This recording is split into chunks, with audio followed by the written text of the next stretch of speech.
My name is Cameron Brett. I'm also with Kyoxia, as was mentioned earlier. I also am a member of the marketing work group for MVM Express, as well as one of the chairs of one of the special interest groups for SNIA, the SSD SIG.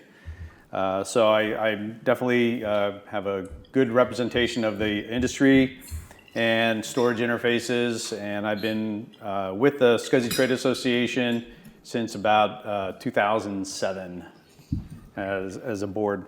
That QR code is in case anyone wants to connect on LinkedIn. That QR code will get you there, and this will be giving out the slides in a little bit. So quick agenda. You know, I always like to just get a level set. You know, who is familiar with SCSI and SAS at a technology level? Lots of people are. There's always a few people who may kind of heard of it, not exactly sure what it is. So, the way I asked SCSI that. Did you? Yeah. Parallel? No, it was an old dactic one, I think. Yeah. So went from parallel to serial, and so there's a lot of changes over the years. So just kind of a quick level set, and then you know, people are always asking the question. With MVM Express out and about, you know, it's been out for what, over a dozen years now. Is SAS dead? And so looking at, you know, why is SAS so pervasive, and why is it still around? And then kind of looking at the roadmap, as well as what is in store for the future of SAS. So first off, I represent the SCSI Trade Association, which is a forum as a part of SNIA, and I'm assuming everybody here knows who SNIA is. So this is just a list of the members. We have the principal members. These are the voting members that pay a higher membership level so that they can also be representatives on the board of directors. And the promotional members are ones usually one who stay in touch with the news and what's going on with the latest and greatest with SAS, but also participate in the plug fests, which in the plug fest is one of the things that makes SAS a very pervasive and ubiquitous technology. So, has anybody not heard of SNIA or not familiar with SNIA as an industry organization? Okay.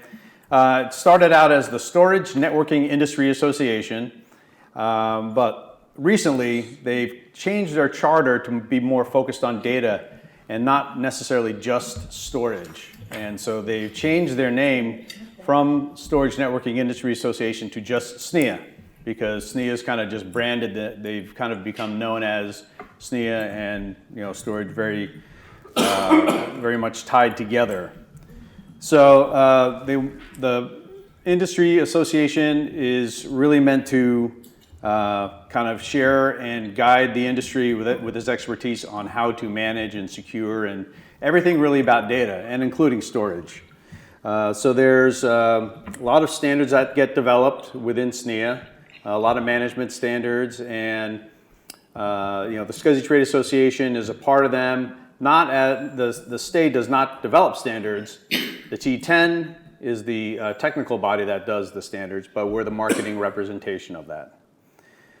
Just a quick look at the numbers. The SNIA community, 200 companies, 2,500 active contributing members, and 50,000 end users that are part of, basically, you can think of it like as the email list, people who opt in, who want to be on top and aware of what's going on with SNIA and the standards. So that's just a quick overview of the STA Forum and SNIA. And quick question. Yes. Who does interoperability standards? Because producing standards is fine, but you need somebody to produce test kits that tell you that you want to operate other people using that standard validation tests. Who does those for you? Okay, so the question is who manages the interoperability standards and possible testing standards and certifications? Yeah. So the current process right now, the way that things are tested with SAS and has been with SAS and SCSI for decades, is through what we call plug fests. And that's where all the vendors who are developing SAS technology-based products get together in a neutral site, and the current site is University of New Hampshire, has an interoperability lab. So it's the UNH-IOL. So on campus, they have a lab where all the vendors that develop SAS and SCSI products go, and there's a plug fest where everybody does everything from basic link-up testing to complex configurations where you can have hundreds of devices connected through nested SAS expanders, et cetera, et cetera. And UNH would kind of oversee and manage everything, and then afterwards a report would be published, and each vendor can decide what they want to release as far as public information on how the testing went. Because we don't want to say this person didn't pass and this person passed, because the whole point of it is to find the problems so that you can fix it. Yeah. And so over the years, this Plugfest has been integral to making sure that things work properly, and that's one of the reasons why SAS has been around for so long, because all the little intricacies, the corner cases, get found out and fixed. That's, I think, very, very important. Yeah. Corner cases are often neglected, or sometimes neglected. Exactly. Yeah. I mean, it's easy just to have a standard set of tests, but when you start, putting in a kind of like things on the ends of the technology spectrum where you're kind of getting into borderline areas. The timings get out when things are just within, three things are just within spec in different directions. They don't, overall, They just don't quite work. Right. Yeah. So that's exactly the reason why the Plugfest exists, just for that. To test everybody's little bit of knowledge about SAS and SCSI, Fred thought it'd be good to have a couple of quiz questions in here. So I think this is a good one. So there's a number of technologies here. Which one of these is not like the others? Which one? 1394, because it's the only numeral one. That's a technical answer, is it, Chris? Fine. Engineering. Very good observation, but not the correct. UFS. UFS. Anyone else? Ethernet is the only one that everybody, the ordinary man in the street would have heard of. Okay. Anyone else? Ulrika? I was going for Ethernet because it connects computers together, so the others all can. Which one, Connect. Martin? Say Ethernet. again? Ethernet. Because why? Because the others connect a component to another component, or a bit of the computer to Okay. another computer that connects to the Well, Ethernet. InfiniBand's What's equivalent to UFS? Ethernet. Sorry, we have a question. What is UFS? Basically, that's a flash technology. So it's almost like a chip that you would use in cell phones. So it's taking flash memory. It's an interface. What does it stand for? Do we know? Universal flash storage, isn't it? Yeah. Okay. There you go. Universal flash. Yeah, it's kind of the follow-on to eMMC. So anyone else? Sandra? Anyone else would like? Ulrika? I'll go with universal flash. Okay. Alrighty. Well, you're all wrong. Well, Well, actually, you're wrong, but you gave the wrong reason. explanation. Right. Yes. So whoever said Ethernet is correct. That one is the odd man out. But the reason why Ethernet is the odd man out is because all the other technologies leverage SCSI commands in some way, shape, or form. So your USB stick that everybody has probably one or two with them utilizes SCSI commands. And so in some way, shape, or form, all these other technologies aside from Ethernet leverage SCSI today. So, yeah. Does anybody know when SCSI really originated? Late 70s? Very late 70s is 1979 is when Al Shugart developed SASE, which is the predecessor to SCSI, and the first standard became a standard in, I think, 1986 or something like that. And Adaptec was shortly formed thereafter. So anyway, that's a little bit of trivia. So what is SCSI and SAS? We kind of touched on everything. The only thing I'd want to add on here, So SCSI and Serial Attached SCSI have been the standard in storage for enterprise data centers for decades, and there's good reason because of things like plugfests. And SAS still has a roadmap. So I represent the SCSI Trade Association, and SAS is going to. I can tell you that as far as we can tell, SAS is going to be around at least for a number more years. Some things may change over time, but that's part of the natural evolution of technology. So here's a telling chart. So the orange is nearline hard drives, and that's going to be the vast majority of SAS connected storage. So we had this little blip here in 2023, which I think everybody realized is that we had the buildup in 2022 due to COVID. But this chart from Trend Focus, and we've had similar charts from IDC from the U.S. That SAS connected storage is going to be the vast majority, certainly in the near future. There was a question that was posed about the longevity of SAS when NVMe-based hard drives are going to become available, and there is one that was publicly talked about by Seagate, and I think right now the industry is waiting for, I guess, a public second source for NVMe hard drives. So NVMe hard drives will take some time to develop and really take a foothold in the market, but SAS is probably still going to be the way that hard drives are connected, at least for the near term, at least probably through 2027 or 2030.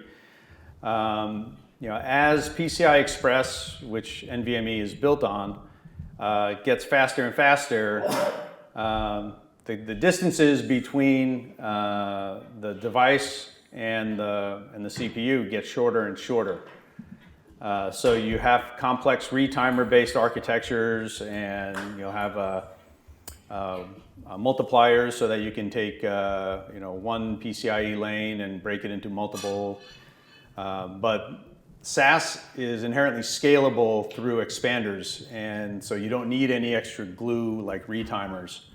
So yes, I think maybe over time, NVMe will start eating into SAS connected hard drives, but it'll be some time before that really has any notable effect. But it's not called, mostly it's not called SAS. You don't buy a hard drive that says this is got a SAS connection on it. Everybody probably says it has it on these days, but it uses different terms, doesn't it, for the interface? I'm sorry, so the question is? Well, don't devices using the SAS commands, don't they use different terms for the interface? When you go out and buy a hard drive, it doesn't say this uses SAS commands, it says it's PCMIE or something like that. It's got other names being used these days. Question mark. Well, the two most prevalent interfaces for hard drives are SAS and SATA. Yeah. And one of the benefits of SAS is that it can connect to both SAS and SATA. It supports both SATA and SAS devices, hard drives as well as SSDs. Okay. Yeah.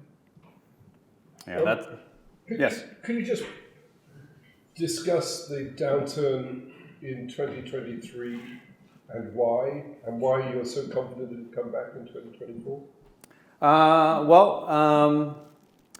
The whole storage industry, kind of the whole IT industry, saw a bit of a downturn because when COVID hit here, there was kind of an artificial buildup of inventory by customers, the OEM customers, server customers, storage customers, because there's a lot of uncertainty.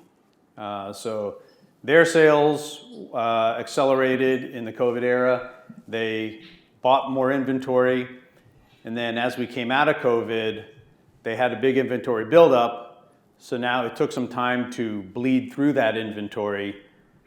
and now we're getting into what's considered the normal cycle again. No, but we're below the normal cycle. We're below what it was in 2019, so that doesn't work for me.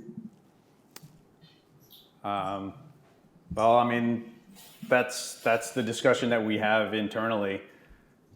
I'm interested in it because I do some research on it, and I'm kind of like fascinated by Do you have thoughts on that? the cause and the recipe.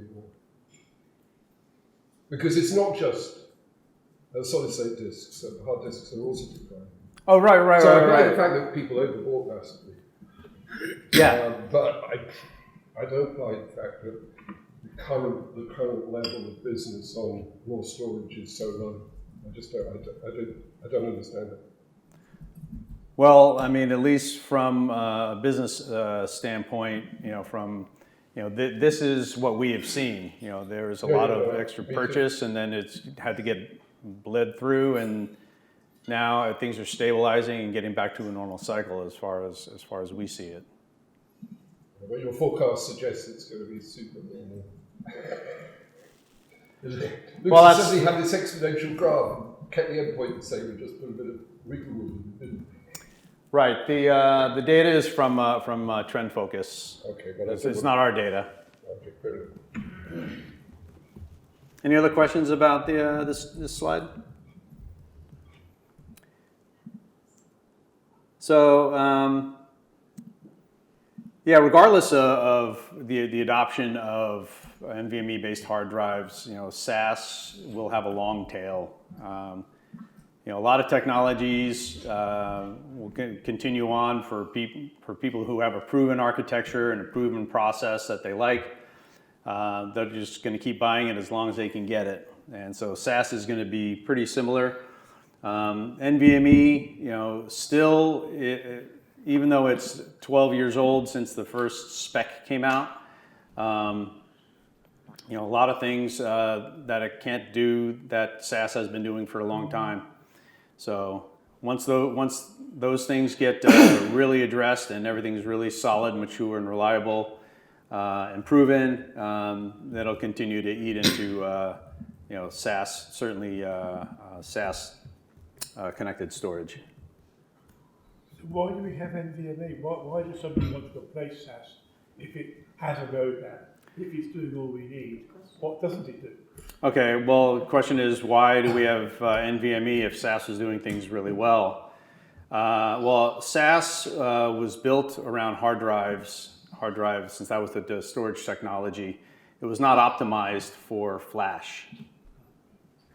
And NVMe is a command set that's optimized for flash storage or flash-based storage. Now, when you get right down to it, the performance difference between SAS 24 gig, the latest generation 24 gig SAS, as well as NVMe Express. NVMe Express will certainly, run circles around it in many aspects. Because there's 4 PCIe lanes compared to 1 SAS lane on a SSD. But when you really get right down to it, you have to look at how many applications really can take advantage of that extra performance and bandwidth and IOPS that NVMe Express brings. So a lot of companies that have been built configurations around SAS will continue to do so. And then as new applications demand higher performance, then they'll kind of build NVMe-based configurations from the ground up. Yes, sir. Sorry, Cameron. Some years ago, when the NAND and SSD and everything started coming through, the stories sort of followed a pattern.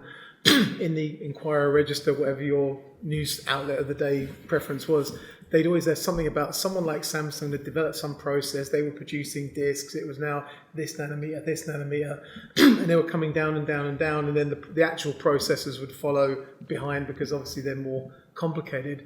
With this whole market, so you get the move at some point to NVMe.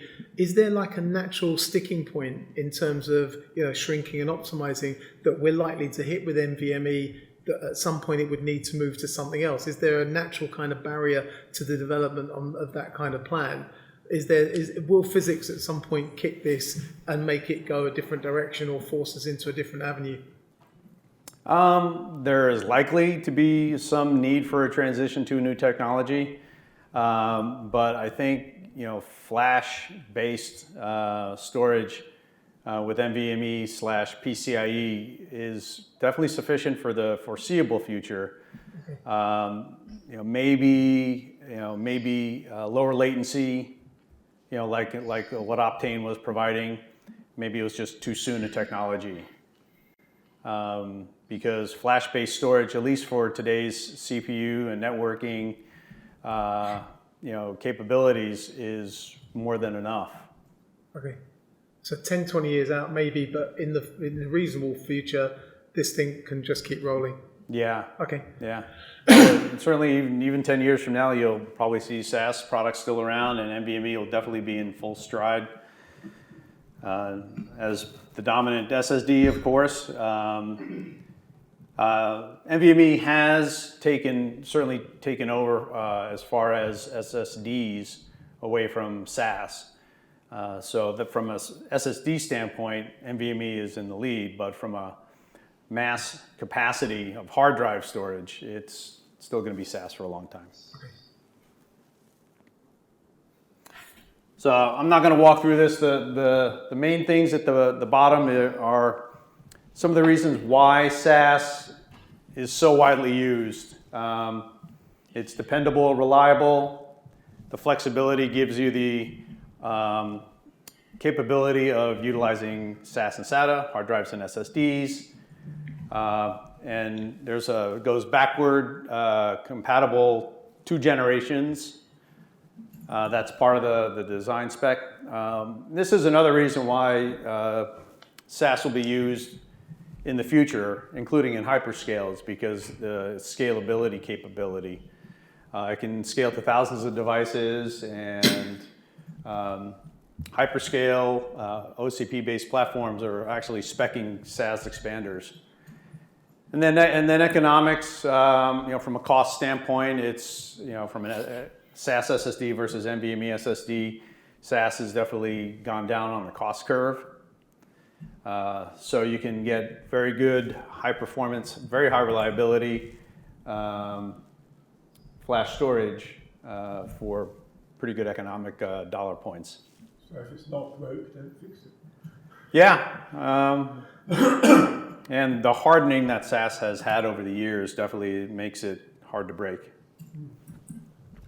So why is it reputation of being dead? I mean, getting rid of my last parallel SCSI interface. Why is it so, given you've got that industry association behind it, why do people think that SAS is dead? Well, when NVMe came out, it had SAS as its in the crosshairs. It was a target because SAS was the highest performing interface at the time. And there was a lot of, NVMe Express had a lot of focus and a big voice because it was new, it was targeted at flash-based storage. What's new? Yeah, so people focus on what's new, and at that time, NVMe Express, was, for lack of a better term, bad-mouthing SATA, saying bad things about it. And then when I joined NVMe Express, I kind of helped quiet that down. But a lot of the taglines, were saying that NVMe is going to kill SAS. So that got a lot of airplay. But that really only touched on the SSD to SSD perspective, SAS SSD to NVMe SSD perspective. So that's a little bit of history there. So it suggests to me that journalists telling a story aren't telling the story very accurately. They're being driven by PR companies and things to pick on what's new. Well, yeah, I mean, it was a good story. NVMe had a very good story because it was very new, it was very high performing, and of course it still is, and it's really built on PCI Express, and PCI Express is And of course, no editor would ever cover a story saying SCSI is still around. Right, right. And you know, we're not going to try to prolong its life anything more than its natural life, but we also don't want people to think that, oh, I gotta find a way to jump away from SAS because it's not going to be around and not going to be supported. It is going to be around and be supported for a number more years. Any more questions around this so far? Okay. Okay. All right, so what is the current speed of SAS, the current generation of SAS? So you have 12 gigabit per second, 22.5 gigabit per second, 24 or 48. Any guesses? We'll go with 12. Probably 24. 12? I'd go with 12 for now. 24. See, this tells me this session was so needed. That's what I'm saying. Okay, so we've got 12, 24, 48. Okay. Then which SAS are you talking about, I suppose? Because it seems to me there's quite a lot of current SAS out there. Yeah, well, on the current generation. Okay, but is the fastest generation currently available? Yes. So I'm guessing 48 because whatever the fastest generation of SAS is currently available. It's got to be 12, isn't it? Well, Guess what? well, the one that nobody guessed is 22.5, and that's the actual transport speed capability. Now, if you noticed, we call it 24 gig SAS, and it's a 24 with a capital letter G. But for those who have seen SCSI in the past, SAS in the past, it has been like 6 GB/s, 12 GB/s. But that's because that is the speed of the actual transport, the physical transport. But when it came to 24 gig SAS, we could get the effective realized throughput at 22.5 gigabaud or gigabits per second without having to go to the full 24. But in order to be accurate, we could not call it 24 GB/s because that is not the speed of the actual transport. Why would we have, unless we're designing in computers, why would we have to know this? Because this manufacturer or whatever of the computer would tell us how fast their plug or their socket transfers data. These days, we should have abstracted the hardware. We don't really care what hardware is behind it, as long as it delivers the speed that we need for our application. Yeah, I mean, you're right. You don't need to know this, but it's just kind of one of these interesting points because up until we got to this current generation, the physical interface speed matched the name. So that's why we had to drop the GB/s and just went with the G for the current generation for 24 gig SAS. And I'll show on the roadmap, but there is no 48 gig listed there yet. So this is just for those who have been around SCSI back in the early days and all the different generations. At this point right here is when we switched from a parallel technology to serial. Because when you had 16 lines of data traveling at 320 megabits per second, trying to arrive at in the same timing window, you would have skew issues, and so then at that point it was like it's unsustainable.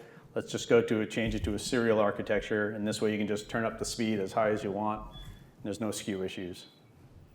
Same as switching from PCI to PCI Express. Can you all see what it says there, guys? Can you all see the numbers? Yeah. Voice Edge, can you see the numbers? No, you can't. if you can't. So, Cameron, could you just read out what the top ones say? Yeah, so the first generation, the 3 gigabit per second was just called SAS, then it went to 6 gig per GB/s, 12 GB/s, and then 24G. And these are just these are the logos and the rough timing of when the technology was introduced. So 24 gig SAS was introduced in 2020, and it's pretty much replaced all the 12 gig enterprise SAS. But there is one version of 12 gig SAS that is still available pretty widely, and it's called Value SAS. That's a single ported version of a SAS device.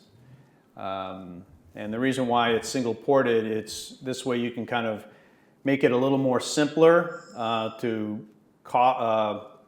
compete from a cost standpoint with SATA. So it's really meant to kind of replace SATA SSDs. So Value SAS was created to provide higher reliability, higher performance, higher MTBF than SATA at about the same price. And this helps the OEMs, the server OEMs who have SAS controllers to get rid of some SATA SKUs.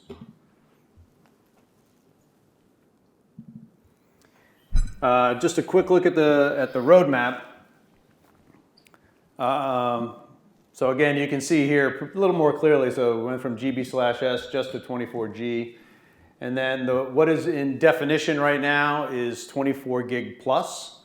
At this time, 48 gig is not on the roadmap, and we're unsure if there will be a 48 gig.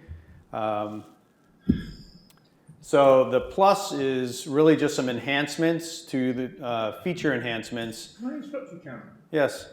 It strikes me the SAS people are dreadfully unambitious. Why is that? Well, why don't you double the speed? I mean, NVMe hard drives, what's the advantage? Who needs a lightning fast interface? Go down spinning rust. Okay, one form of management is a level, but you basically don't need an NVMe interface for hard drives. Correct. If you double SAS speed, you basically tell NVMe to keep the hell out of hard disk drives. And you'd also get some kind of foothold in cheap SSDs, QLC SSDs, ventilators they have come along. Why the hell isn't the SAS people more ambitious? The server customers or the server OEMs don't want it. They don't want to go to the next generation because from a performance standpoint, for fast, high performance storage, they want to use NVMe. Simple. But if you go to the next generation, there's a whole test and development effort that are required at the OEMs, at the server and storage OEMs, to bring in and get everything designed, backplanes and systems that'll support higher performance. But it's a disk interface. What the hell is Seagate and the soon-to-be separated Western Digital Disk Division bothered about bloody flash interfaces for? Good question. Toshiba too. Yeah. It's no longer part of Kioxia. Right, or the other way around. Idiots giving up. Well, it's not giving up, but we need to listen to our customers. And what are the customers saying? They want NVMe. Well, for high performance storage, they want NVMe. Are they fooling themselves? What are they getting that they wouldn't get from SAS? Well, they're going to get higher performance. The only way that SAS would be able to compete with NVMe is if it went to 4 lanes. Well, you could have 4-port SAS drives. We could, but is there a reason that if there's already a high performance flash technology out there, why create another one? So it's a cost of testing and validating that it works, finding all the bugs in it. But again, NVMe is designed really for flash or non-rotational media. Yeah. Right. So the main thing here is to try and integrate this alongside NVMe, where you have them running both, and ideally have anything that's not high-performance NVMe adopting SAS, ideally, if you're wanting to scale it. Right. Well, I mean, SAS is just still widely used, and it's just keeping it viable for use. And a lot of these features, you know, when NVMe was developed as a technology, even to this day, they're borrowing features that have been long deployed in SAS.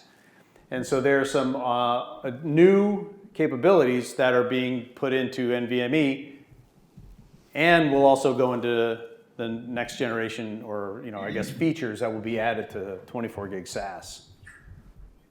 One of the things that's going to be interesting is the future of hybrid arrays, because the current gen of NVMe drives, the idle and active power is immense, whereas hard drives, their capacity is increased, but their idle and active powers remain quite low.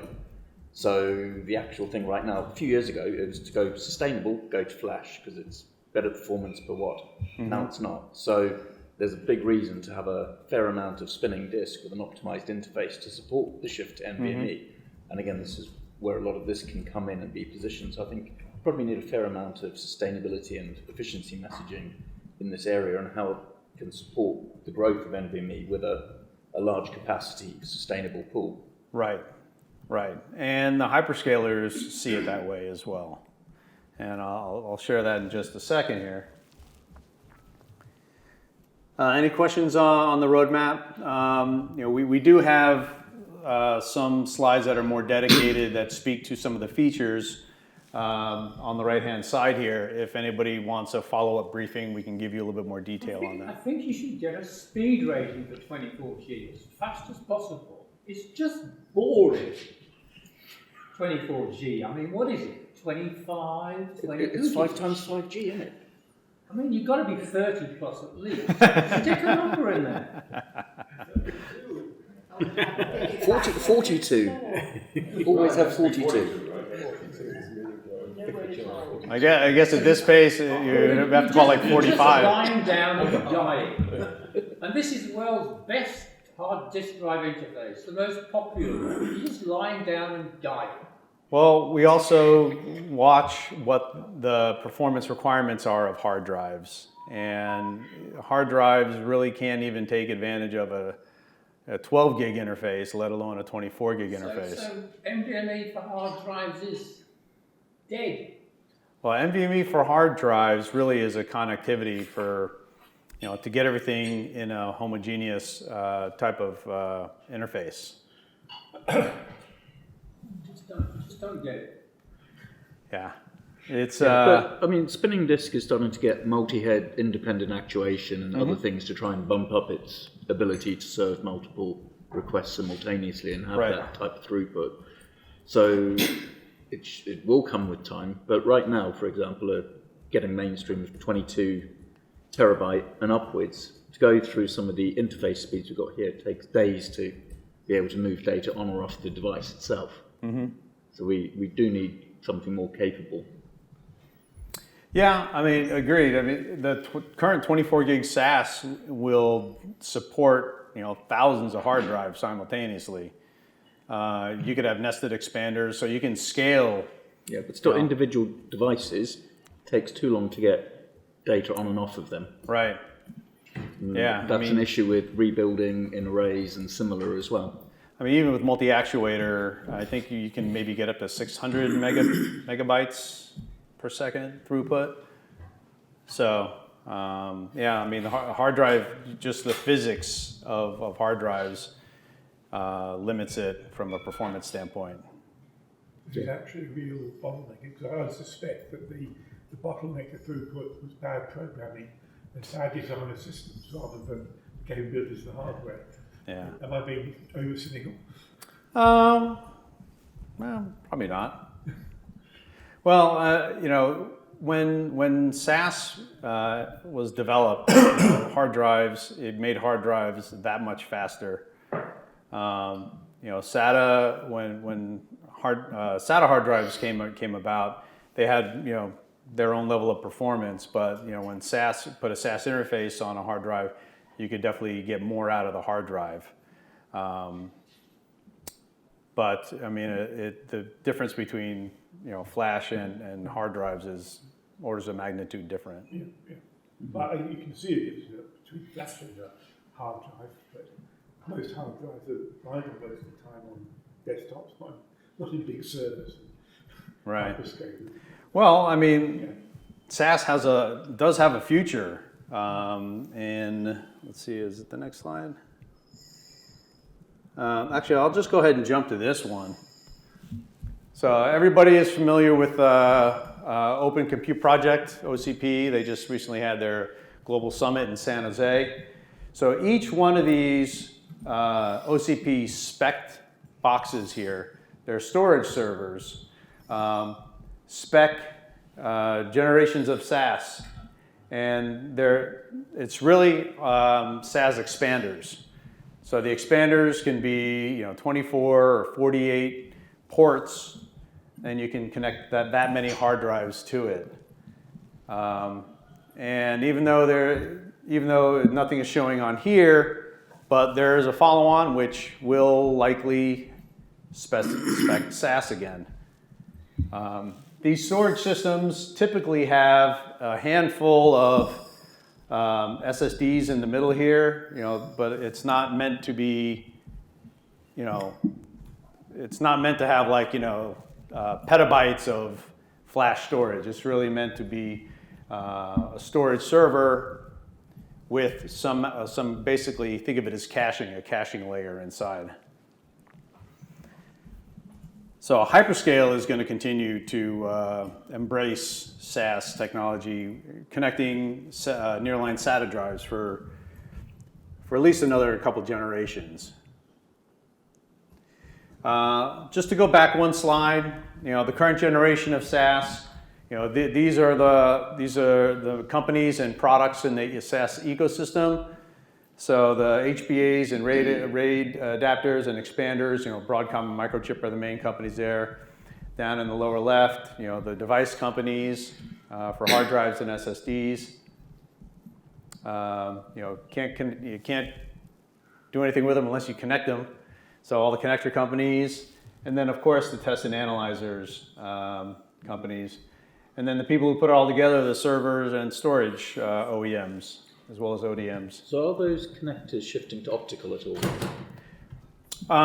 For SAS? Yeah. Well, actually, SAS has had optical for, 15, 20 years. There have been... In adoption in the market, is it well adopted or? It was more widely used because if you had lots of, the question of it is about optical cabling for SAS storage. And it's been out for a long time, and I think you have the maximum distance is something like 300 meters. And that's to connect data center to data center. But as Ethernet has been turning up the speed crank, it's becoming more widely used because it's good enough, and you don't need to connect boxes of SAS between physical data centers anymore. And is that copper-based Ethernet or is that optical Ethernet? I can't speak on behalf of the Ethernet distances, but the SAS connections, there's copper options for certainly 10 meters, but then optical beyond that. What about heat generation? Because I'm getting worried about just how hot all these cloud data centers are getting. So is there a heat advantage between SAS and NVMe, or? Comparing like an SSD to an SSD? Well, but SSD has, yes, you're right. It depends what you're shoving on the end of it. Yeah. And how often it's switched on. Right. Well, the question is, comparing SAS and NVMe devices. Is NVMe taking more power or less? A lot more. Yeah, it can. It can take a lot more. SAS, at least SAS SSDs, typically go up to maybe about 12 watts when they're fully powered. And then NVMe, of course, can go easily up to 25, but they can actually be pushed beyond 25 watts. One of the things that has been countered to help with the thermal management. Certainly in the Grand Canyon box. Is everybody familiar with EDSFF, the new form factor, set of form factors? Give us a primer. Okay. The answer's no. Okay, so EDSFF is a new set of form factors. One, the E1.S is meant to replace M.2 because a lot of these, these earlier boxes utilize NVMe drives in an M.2 form factor. So there's E1.S, which is meant to replace M.2, and then E3.S, which is meant to replace the 2.5-inch form factor. I shouldn't say replace, but follow on. So the new generations of servers from both Dell and HPE, in order to utilize PCIe Gen 5 capability SSDs, you can only get them in E3.S form factor. So, and one of the, I don't have the slides set up here, but in the E1.S form factor drives that go into systems like the Grand Canyon, they have thermal heat sink options. Actually, there is an SSD form factors page on the SNIA website, and that actually has a good explanation of EDSFF, the different form factors, because there's 3 different heights, actually 4 if you count the one that doesn't have a case around it. But the thinking is that the height of the heat sink fins is either going to be that, or that, and then the higher the heat sink, the lower airflow requirement it is to cool effectively. So it takes up more space, but you need lower CFM to cool the drives. Should it be cooling with water or something? You can then bung around the air conditioning system or the heating system or something to keep the offices up with. But then you need to change the data center, and that's a slow thing at the moment. But that's starting to happen. But we'll let the CPUs figure out the water cooling. Yeah, but right now in a number of high power density servers, the fans themselves are taking over 500 watts just to run. Well, when I talk to mention this sort of stuff to Microsoft, they just say AI will take care of it all. Don't worry about it. No, it's very much shifting to water cooled, but then we have to change the entire architecture of everything. Why go back to buying mainframes? They're water cooled. Yes, exactly. Much more efficient. So this is definitely where SAS is being spec'd in brand new platforms in the hyperscale space. My last slide, really this is just meant to provide, a primer for those who aren't terribly familiar with SCSI or would like to brush up on it and SCSI and SAS. But really, it's SAS has been the dominant storage interface, for storage in servers and external storage boxes for nearly 2 decades, and it's going to be around for a long time. Definitely have a long tail. That 4 pillars chart where we talked about flexibility and reliability, and scalability is really going to be the thing that kind of carries it forward for the next generations in hyperscale. And SAS is continuing to innovate, incorporating some of the capabilities that NVMe is implementing, so that you can have consistent management techniques and tools. And then if anybody would like to, keep on top of what's going on, we issue social posts, and we can add you to a press release list if you like. And that's it from me. It seems to me that everything in IT has a long tail. Everything's still around. Yeah. Which means that complexity is increasing exponentially because the new never replaces the old. The new always adds to the old, and adds a few interfaces as well. Mm-hmm. Yeah, it definitely gets more complex with the more interfaces that are involved, and now new form factors. But anyway, it will end with the heat death of the Earth or something in 35 years' time. We don't have to worry about it really.